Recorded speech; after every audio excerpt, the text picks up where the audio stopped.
Hello friends, कैसे हैं आप सब। आई होप आप सब बढ़िया ही होंगे। मेरे चैनल में दोस्तों आपका फिर से बहुत बहुत स्वागत है। आज मैं आपके लिए फिर कुछ यूज़फुल टिप्स एंड ट्रिक्स लेकर आ गई हूं, जो कि आपके समय की तो बचत करती हैं, साथ में आपका ढेर सारा पैसा भी बचाती हैं और आपके काम को भी आसान बनाती हैं। चलिए फ्रेंड्स, मेरी पहली टिप होने वाली है प्याज को लेके। प्याज तो हम सब खरीदते ही हैं दोस्तों। जब हम ढेर सारे प्याज खरीद के अपने घर पे ले आते हैं और जब उसको इस्तेमाल करने लगते हैं तो हम देखते हैं कि प्याज अंदर से गले हुए हैं। तो अक्सर हमें पता ही नहीं होता कि हमें किस टाइप के प्याज खरीदने चाहिए। ये हमें कैसे पता चलेगा कि वो गले हुए हैं या ख़राब है। तो उसके लिए मैं आपको बहुत ही बढ़िया पहचान बताने वाली हूँ कि आपको क्या करना है कि जब भी आप प्याज खरीदें तो प्याज को आप इसके जो पीछे वाली साइड होती है, एक ये जड़ वाली साइड होती है और दूसरी पीछे वाली साइड होती है, उस वाली साइड पे आप थोड़ा सा प्याज को इस तरीके से दबा कर देखें। अगर तो प्याज आपकी अंदर की तरफ से दब रही है तो इट मीन्स वो अंदर से गली हुई है। अगर वो प्याज ऊपर से सॉलिड है तो इसका मतलब आपकी प्याज बिल्कुल ठीक है, अंदर से गली हुई नहीं है। और दूसरी पहचान ये है कि जब भी आप प्याज खरीदें तो हमेशा इस बात का ध्यान रखें, इस तरीके के लाइट कलर का प्याज ना खरीदें, क्योंकि ये ताज़ा प्याज होता है और ये बड़ी जल्दी ख़राब हो जाता है। इसलिए प्याज जब भी आप खरीदें तो इस तरीके के डार्क पर्पल कलर का प्याज खरीदें, क्योंकि ये पका हुआ प्याज होता है और ये काफ़ी लंबे टाइम तक फ्रेश रहता है, ये आसानी से ख़राब नहीं होता। चलिए फ्रेंड्स, बढ़ते हैं अगली टिप की तरफ। मेरी अगली टिप होने वाली है इस तरीके की जैम की बोतल्स को लेके या कोई भी ग्लास बोतल को लेके, जिसके ऊपर इस तरीके से हमारा रैपर लगा होता है। तो हम क्या करते हैं, इसको रैपर को उतारने के लिए कभी इसको गर्म पानी में डिप करके रखते हैं, कभी इसके अंदर हम गर्म पानी डालते हैं। लेकिन ज़्यादातर लोगों को ये नहीं पता होता है कि जो नई वाली बोतल आ रही है उसमें इस रैपर को उतारना बहुत ही आसान होता है। उसके लिए आपको कोई भी इसको गर्म पानी में नहीं डालना, वो इजीली अपने आप ही उतर जाता है, क्योंकि नई बोटल्स में उन्होंने इस तरीके की टेक्निक बनाकर ही रैपर लगाए हुए हैं कि आपको कोई भी मशक्कत ना करनी पड़े और रैपर आसानी से उतर जाए। उसके लिए आपने क्या करना है, सिंपली इसके बैक साइड पे जो है, बैक साइड पे इस तरीके को रैपर को आप उतार के देखेंगे। चाहे तो आप हाथ से उतार लें, चाहे आप किसी सीजर की मदद भी ले सकते हैं।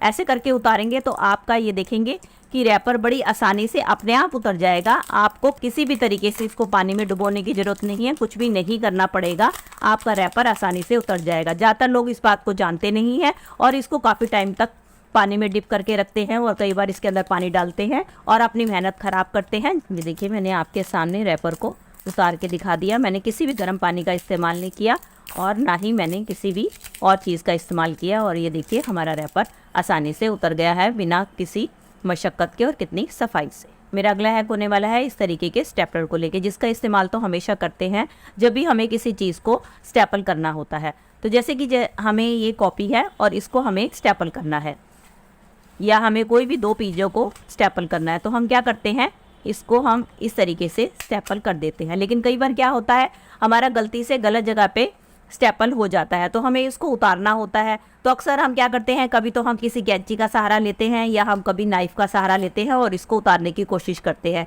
जो कि हमारा फिर भी आसानी से नहीं उतर पाता। और कई बार तो क्या होता है, गलती से चाकू या ये हमारे गलती से हाथ के ऊपर लग जाता है और ये हमें हर्ट कर देता है। तो इसको उतारने का अक्सर लोगों को पता नहीं होता कि हमारे स्टेपलर के जो बैक साइड पर ये चीज़ बनी होती है, ये हमारी स्टेपल को, जो हमारा गलत अगर स्टेपल लग गया है तो उसको खोलने के लिए बनी होती है। तो इसकी मदद से आप बड़ी आसानी से कहीं भी जो आपका गलत स्टेपल लग गया है उसको खोल सकते हैं। ये देखिए, जैसे कि ये मेरी स्टेपलर था, ये गलत लग गया था, तो मैं इसकी मदद से आसानी से इसको खोल सकती हूँ।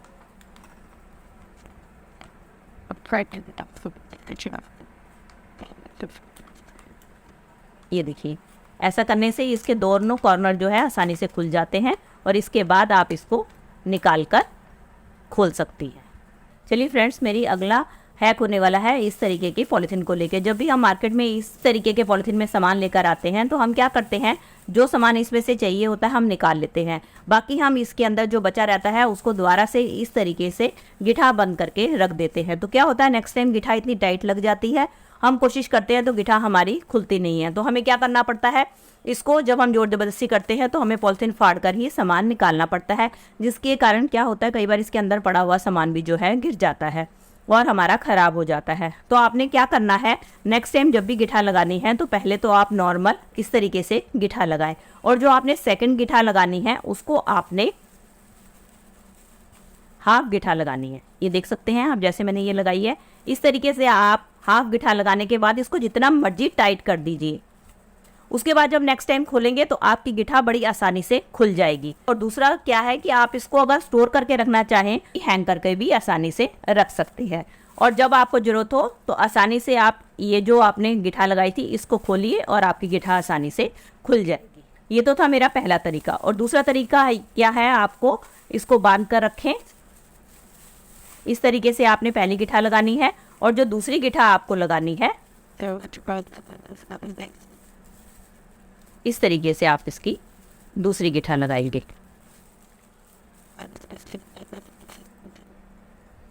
इस तरीके से भी जब आपको जरूरत होगी नेक्स्ट टाइम आप आसानी से इसको पकड़ के खोल सकते हैं और आपकी गिठा आसानी से खुल जाएगी।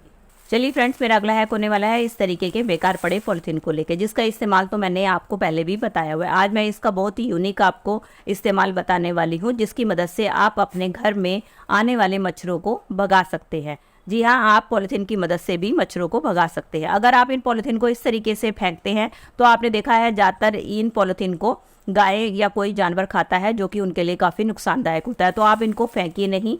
आप क्या करिए, इन पॉलिथीन में से, जैसे कि मैंने ये पॉलिथीन लिया है, सपोज जैसे कि मैंने ये काला पॉलिथीन लिया है, अब हमने क्या करना है, अब हमने लेनी है कुछ कपूर की टैबलेट्स और हमने क्या करना है, इस पॉलिथीन में डालकर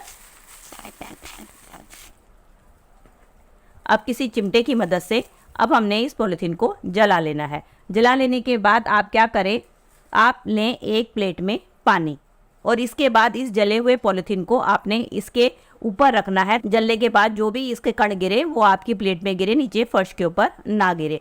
तो इसके बाद इसको जलाने के बाद आप पूरे घर में आप इसका धुआं दें। ऐसा करने से क्या होगा, इसके धुएं से जितने भी मक्खी मच्छर है आपके घर से भाग जाएंगे और इसके बाद आप अपने खिड़की दरवाजे बंद कर सकते हैं। और इसको यूज़ करते टाइम अपने फेस पे आप मास्क का इस्तेमाल जरूर कर लें। ऐसा करने से आपके घर से मक्खी मच्छर सारे के सारे भाग जाएंगे। एक बार इस आइडिया को ट्राई करके जरूर देखिए। ज़्यादातर लोग इस बात को जानते नहीं हैं। कहने को तो ये बहुत छोटी टिप है, लेकिन ये बहुत ही यूज़फुल टिप है। चलिए फ्रेंड्स, मेरी अगली टिप होने वाली है बनाना को लेके। दोस्तों, जब भी हम खाने के लिए बनाना को छीलते हैं तो अक्सर हम क्या करते हैं, बनाना को ऊपर की तरफ से छीलते हैं। तो कई बार क्या होता है, जैसे ही हम ऊपर की तरफ से छीलते हैं तो हमारा बनाना जो होता है, अगर थोड़ा सा भी वो सॉफ्ट हो तो इस तरीके से वो पूरा का पूरा खराब छिला जाता है, जिसके कारण हमारा बनाना अंदर से टूट जाता है। तो कभी भी अगर आपको बनाना को छीलना हो तो हमेशा इसकी जड़ वाली साइड से ना छील के हमेशा इधर की तरफ से छीलें। ऐसा छीलने से क्या होगा, आपका बनाना बहुत अच्छी तरीके से छिला जाएगा। ये देखिए, मैं आपको छील के दिखाती हूँ। इस तरीके से आप बनाना को छीलेंगे तो बड़ी आसानी से आपका बनाना छिला जाएगा और बिल्कुल भी नहीं टूटेगा। ये देखिए, इस तरीके से बहुत आसानी से छिलेगा और इसके छिलके भी बहुत अच्छी तरीके से उतरेंगे और आपका बनाना पीस से बिल्कुल भी नहीं टूटेगा। इस तरीके से अगर हम खोलते हैं तो ये कई बार नहीं खुल पाता है और अंदर से ये सारा का सारा पिचक के ख़राब हो जाता है। तो इसलिए बनाना को कभी भी इस तरीके से इसके जड़ वाली साइड से ना खोल के हमेशा इसके अपोजिट साइड वाले से खोलें। इससे बनाना बहुत ही आसानी से आपका छिल जाता है और खुल जाता है। चलिए फ्रेंड्स, बढ़ते हैं अगले हैक की तरफ। मेरा अगला हैक होने वाला है फ्रूटी को लेके। दोस्तों, अक्सर आपने नोट किया होगा, जब भी हम फ्रूटी के अंदर स्ट्रॉ डालकर पीते हैं तो हमारी लास्ट में थोड़ी सी फ्रूटी बच जाती है, जो कि ऐसी वेस्ट चले जाती है, जिसको हमें स्ट्रॉ हटाकर मुंह से पीना पड़ता है। तो ये तरीका गलत है स्ट्रॉ लगाने का। मैं आपको सही तरीका बताती हूँ कि किस तरीके से आप स्ट्रॉ लगाए, जिससे कि आपका जूस नीचे तक फ्रूटी में से निकल कर आपके मुँह में आए। तो उसके लिए आपने जब भी आप फ्रूटी को खोलते हैं तो आपने खोलना तो स्ट्रॉ को उसी स्टाइल से है जिस स्टाइल से खोलते हैं, लेकिन जो आपने स्ट्रॉ जब जिस तरीके से हम डालते हैं उस तरीके से डाल के आपको उसके अपोजिट तरीके से स्ट्रॉ को फ्रूटी के अंदर डालना है। आप एक बार इस ट्रिक को जरूर ट्राई करके देखिए। दोस्तों, ये थी मेरी आज की वीडियो। आई होप आपके लिए यूजफुल रही होगी। तो दोस्तों, अगर आपको मेरी वीडियो आज थोड़ी सी भी हेल्पफुल लगी है तो इसे एक लाइक दीजिएगा और ज़्यादा से ज़्यादा शेयर और कमेंट कीजिएगा। और अगर आप मेरे चैनल से जुड़े रहना चाहते हैं और इसी तरीके की यूज़फुल वीडियो देखना चाहते हैं तो बेल आइकन के साथ मेरे चैनल को भी सब्सक्राइब कर दीजिएगा। मिलती हूँ नए टॉपिक और नई वीडियो के साथ। Till then take care and bye bye.